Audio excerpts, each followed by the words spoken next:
అందరికీ నమస్కారం. Welcome back to our YouTube channel BVG updates YouTube channel. ఏదైతే AP రాష్ట్ర వ్యాప్తంగా ఉన్నటువంటి ఆంధ్రప్రదేశ్ రాష్ట్ర వ్యాప్తంగా కొత్త పెన్షన్ల కోసం ఎదురు చూస్తున్నటువంటి వారందరికీ కూడా సీఎం చంద్రబాబు నాయుడు గారు అదిరిపోయే భారీ శుభవార్తనైతే తీసుకొని రావడం అయితే జరిగింది. మనకి ఇక ఏపీ రాష్ట్ర వ్యాప్తంగా మనకి ఈ మే నెలలో కొత్త పెన్షన్లను సంబంధించినటువంటి దరఖాస్తుల ప్రక్రియ అనేది కొనసాగబోతుంది. ఇక కుటుంబం ప్రభుత్వం జూన్ నెలకంతా కూడా 3వ సంవత్సరంలో జూన్ నెలలో అడుగు పెడుతుంది కాబట్టి ఆలోపు ఈ మే నెలలో ఈ యొక్క కొత్త పెన్షన్లు సంబంధించిన ముఖ్యంగా 50 ఏళ్ళ పెన్షన్ గాను, వితంతు పెన్షన్ గాను, వృద్ధాప్య పింఛని, ఒంటరి మహిళ పింఛని, అదేవిధంగా నేతన్న పింఛని, ఇలా దివ్యాంగుల పింఛని, ఈ పెన్షన్ల అన్నిటికీ సంబంధించినటువంటి దరఖాస్తుల ప్రక్రియ చేపట్టడానికి ప్రభుత్వం అయితే మనకి సిద్ధమైపోయింది. ఈ నేపథ్యంలోనే రాష్ట్ర వ్యాప్తంగా ఉన్నటువంటి పెన్షన్ లబ్ధిదారులకు సంబంధించినటువంటి ప్రభుత్వం మరొక తాజా సమాచారాన్ని అందించింది. మీరు ఏ కేటగిరీ పెన్షన్కు ఎలా అప్లై చేసుకోవాలన్న విషయాన్ని ఇక్కడ వెల్లడించడం జరిగింది.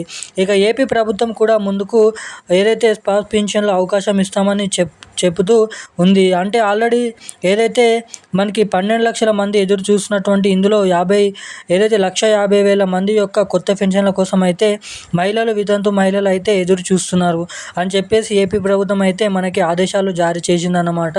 మరి ముందుగా వితంతు మహిళల పెన్షన్లు అప్లికేషన్లు వేస్తాము, అప్లికేషన్ విడుదల చేస్తామని సీఎం చంద్రబాబు నాయుడు గారు ప్రకటించారు. ఇక మరింత సమాచారం కోసం అయితే మనమైతే వీడియోని లాస్ట్ వరకు అయితే చూడండి. చాలామంది వీడియోని చూస్తున్నారు కానీ లైక్ చేయడం లేదు, సబ్స్క్రైబ్ చేసుకోవడం లేదు. వీడియోని చూసినటువంటి ప్రతి ఒక్కరు కూడా వీడియోని లైక్ చేయండి, ఛానల్ని సబ్స్క్రైబ్ చేసుకోండి, వీడియోని అయితే షేర్ అయితే చేయండి. ఇక చూసుకున్నట్లయితే మన సీఎం చంద్రబాబు నాయుడు గారు ఎన్నికల ప్రచారం అప్పుడు ఎన్నికల మేనిఫెస్టోలో అయిన పెన్షన్లను పెంచుతామని, అలాగే కొత్త పెన్షన్లకు కూడా అవకాశం ఇస్తామని చెప్పారు. కానీ వచ్చిన వెంటనే కూడా 10 రోజుల్లోనే పెన్షన్లను పెంచడం జరిగింది. రాష్ట్ర వ్యాప్తంగా ఏదైతే పెన్షన్ లబ్ధిదారులకు కూడా పెన్షన్లను అయితే పెంచడం జరిగింది. ఏదైతే పెన్షన్లను అయితే పంపిణీ చేస్తున్నారు. అలాగే ఎప్పుడు లేని విధంగా పెన్షన్ల క్రమం తప్పకుండా 1 మరియు 2 తారీఖులలో గత ప్రభుత్వం మాదిరిగానే ఇంటింటికి వెళ్ళి పంపిణీ చేస్తుంది. గతంలో వాలంటీర్లు వచ్చేవారు, ఇప్పుడు గ్రామ వార్డు సచివాలయం అధికారులు ఇస్తున్నారు అన్నమాట.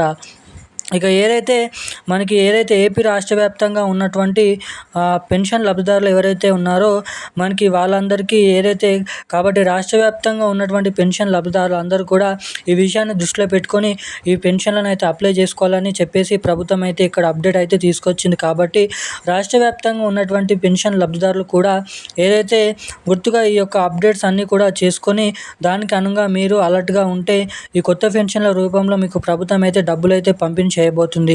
మరి మార్చి నెల పెన్షన్లు పంపిణీ కొనసాగుతుందండి. ఎవరైనా సరే మార్చి నెల పెన్షన్లు తీసుకోకుండా ఉంటే వెంటనే మార్చి నెల పెన్షన్లు తీసుకోండి. అప్పుడే మీకు రాష్ట్ర వ్యాప్తంగా పెన్షన్ల పంపిణీ అనేది ఉంటుందన్నమాట. ఇది మనకు రాష్ట్ర వ్యాప్తంగా ఈ కొత్త పెన్షన్ల పైన మరొక అప్డేటు.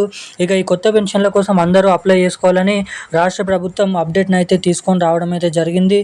ఇక దీంతో పాటుగా మనకి ఏదైతే ఉన్నటువంటి సదరం లబ్ధిదారులకు ఈ సదరం సర్టిఫికేట్లో 40% నుంచి 80% వరకు కూడా ఉంటే పర్సెంటేజ్ అనేది అంటే వికలాంగులకు శాతం అనేది ఉంటే కనుక 6,000 రూపాయల పెన్షన్ అయితే ఇస్తారు ప్రతి నెల కూడా. ఇక 80% కంటే పైన ఉంటే కనుక ఏదైతే 1,500 రూపాయలు పెన్షన్ ప్రభుత్వం అయితే అందించడం జరుగుతుంది. కాబట్టి రాష్ట్ర వ్యాప్తంగా ఉన్నటువంటి ప్రతి మహిళ కూడా వితంతు పెన్షన్లు కానీ, దివ్యాంగుల పెన్షన్లు కూడా, దివ్యాంగ పెన్షన్ కానీ, ఎస్సీ, ఎస్టీ, బీసీ మైనారిటీలు 50,000 పైబడినటువంటి వారి 50 ఏళ్ళ పెన్షన్లు ఎటువంటి కూడా మీరు అప్లై చేసుకోవడానికి రెడీగానైతే ఉండి అప్లై అయితే చేసుకోండి. ఈ రోజున్న అప్డేట్స్ అయితే ఇవి. Thank you guys.